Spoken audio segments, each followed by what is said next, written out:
Ассаламу алейкум, сіздермен Нұрбеш Әмірқызы. Бүгін өте ерекше тағам көрсеткім келеді. Әсіресе үйіңізге қонақ келетін болса, дәл осы тағамды жасап беріңіз. Бұл сірнеге ұқсайтын ондай керемет кешкі ас. Еттің ірі болғаны дұрыс. Менде осыны сүйек аралас ет. Енді бұған дәмдеуіштерді қосамыз. Тұз, қара бұрыш, паприка, зіре және соевый соус құйып, жақсылап араластырып, холодильникке бір жарты сағатқа қалдырыңыздар, сонда тұзы барлығы жақсы сіңіп тұрады. Қанша ұзақ тұрса сонша жақсы. Тіпті бір түн бұрын істеп қойсаңыздар да болады. Жаңағыдай жұмсақ болып, әдемі болып піседі. Енді дайын болған кезде ғана осылай 2-3 пияз ұсақтап турайсыз. Қазаныңыздың түбіне құйрық май салыңыз. Егер болмаса аздап сұйық май құйсаңыз болады. Негізі құйрық май салуға кеңес беремін. Одан кейін пиязды салып, етімізді жайғастырамыз да. Қазанның қақпағын жауып, қатты отқа 3-4 минутқа қалдырамыз. Барынша отты қатты етіп қойған кезде, астындағы майлары пышырлап, дауысы естіледі, ери бастайды.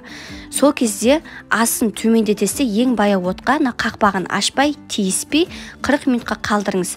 Міне 40 минут уақыт өтті. Өзінің еттің суы шығады, пияз ериді, май ериді. Осы кезде 1-2 араластырып жіберіңіз де қайтадан 1 сағатқа қалдырыңыз. Енді картоп пен сәбізді бөлек пісіріп аламыз. Ол үшін картоптың бүтіндей болғаны жақсы, бөлмейміз, ал сәбізді 5-6 бөлікке бөлсеңіз болады. Енді паприка, тұз, қара бұрыш және сұйық май құйып, жақсылап араластырып жіберіңіз.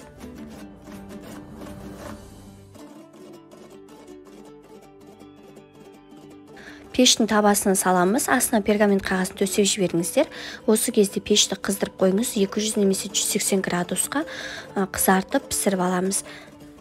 Жалпы бас аяғы 40-50 минут шамасына тұру керек, бірақ бастапқы 20 минуттан кейін екінші бетке аударыңыздар, жаңағыдай толықтай пісу үшін, қызару үшін. Сондықтан жарты сағат 20 минут өткеннен кейін осылай ауыстырып тұрыңыздар. Аздап гүлханым дайындайық. Ол үшін суға тұз салып, тұз ерігеннен кейін ұн қосып, жұмсақ қамыр илеңіз.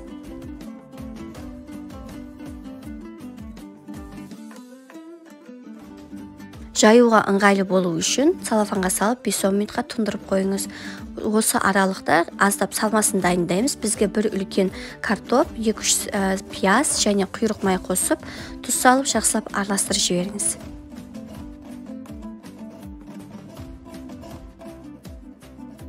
Қамырымызды енді жайып бастаймыз. Бастапқы уақытта ұнды көп қоссаңыздар, жаюға да ыңғайлы болады, және бұл жұмсақ қамыр, сондықтан жұмыс жасау өте оңай.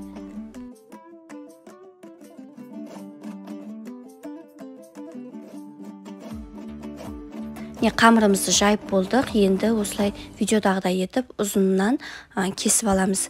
Тым қатты енін ұзын қылып жібермеңіздер, әйтпесе гүлханымдарыңыз үлкен жалпақ болып кетеді. Аз-аздан ортасына салмасын салып, 2 бүктеп, гүл тәріздес етіп орап шығамыз.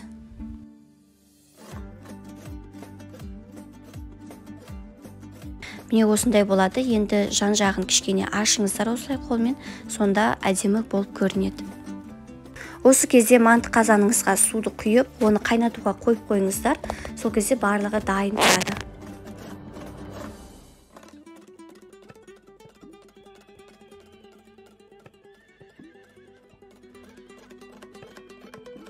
Салмасына тек қана картоп емес, әртүрлі етіп жасасаңыз болады. Фарш немесе асқабақ қоссаңыз да болады. Енді бір 35 минуттай күтеміз, дайын болып шығады.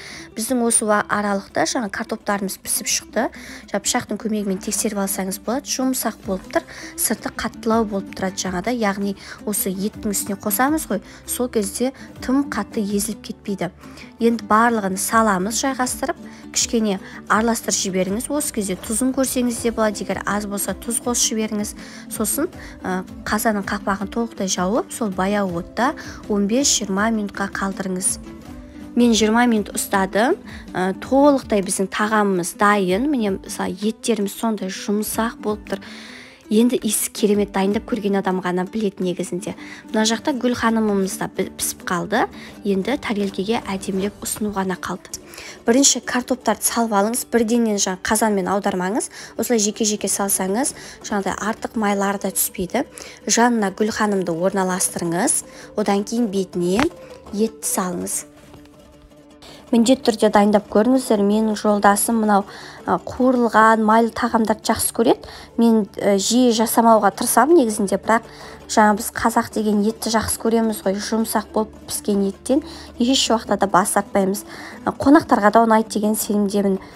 Дастарханға қойсаңыз, бірден дастарханыңыздың көркін ашады.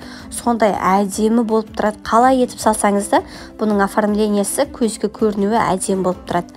Құрметті көрермен, сіздерден кішкентай өтініш, подписаться кнопкасын басып жіберіп қолдау білдіріңіз. Сіз үшін 1 секундтық жұмыс, мен үшін үлкен құрмет. Сіздермен бірге болған Нұрбише Әмірқызы. Видео ұнаса, лайк басып пікір қалдыруды ұмытпаңыз.